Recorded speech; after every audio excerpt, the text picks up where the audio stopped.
like a stan. Then again, these days, a guy couldn't be too sure until the pants came off. As Rafe swung his legs over the edge of the bed, he couldn't help but visualize the woman outside his trailer, almost as tall as him, and curvy, with dark-lashed bright blue eyes, sun-streaked brown hair, and freckles. Totally his type. Anything with breasts and an in-hole that doesn't bite is your type, his subconscious ever did taunt him.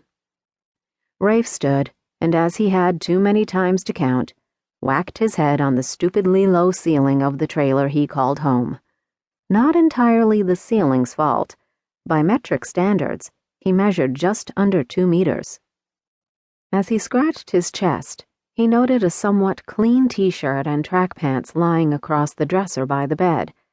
He could put them on, an idea he quickly vetoed. The cheeky wench deserved an eyeful for making him rise so early, and maybe if she saw it, she'd do something about his rise. "Still waiting," she yodeled.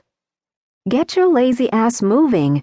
I've got a light load today, which means once I'm done with you, I can go have some fun." "Once you're done with me, you'd have had all the fun you needed and want a nap." While he would crave a cigarette. Filthy, nasty habit, and yet Rafe quite enjoyed the act of smoking. As they said on his world, it made him look badass.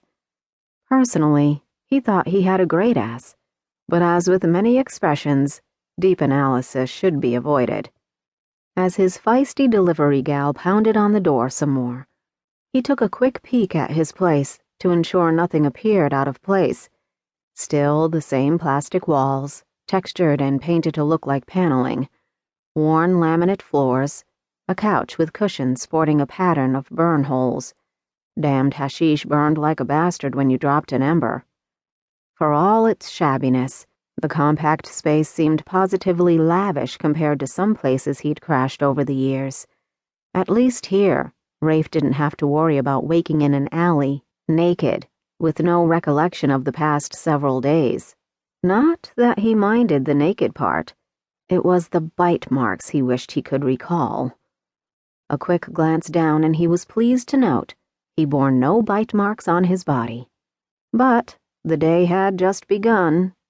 He flung open his door with a wide grin. "Top of the morning to you, wench." Beautiful blue eyes glared at him from under the brim of a tan-colored company cap. "You are, by far, the most irritating client on my route. A route that, I might add, was extended because of you and your need to live in the middle of nowhere." "Wench, you wound me."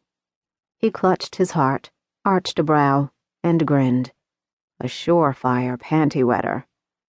Not only did Stan not melt, she didn't even look down.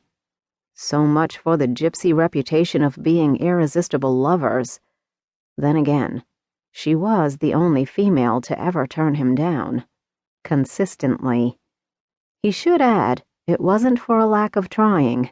He'd been flirting for months in an attempt to get in her pants. So far, utter failure.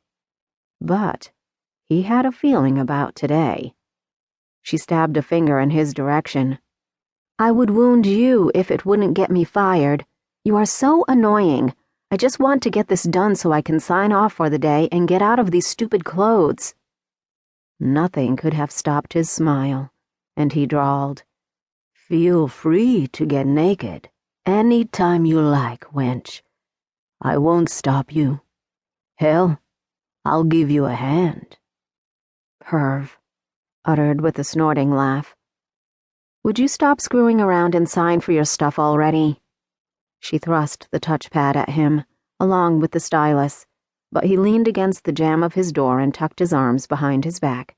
"You know, wench, your customer service skills leave much to be desired.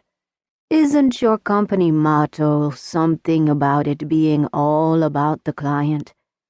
I know a way you can fix that." Winsome smile.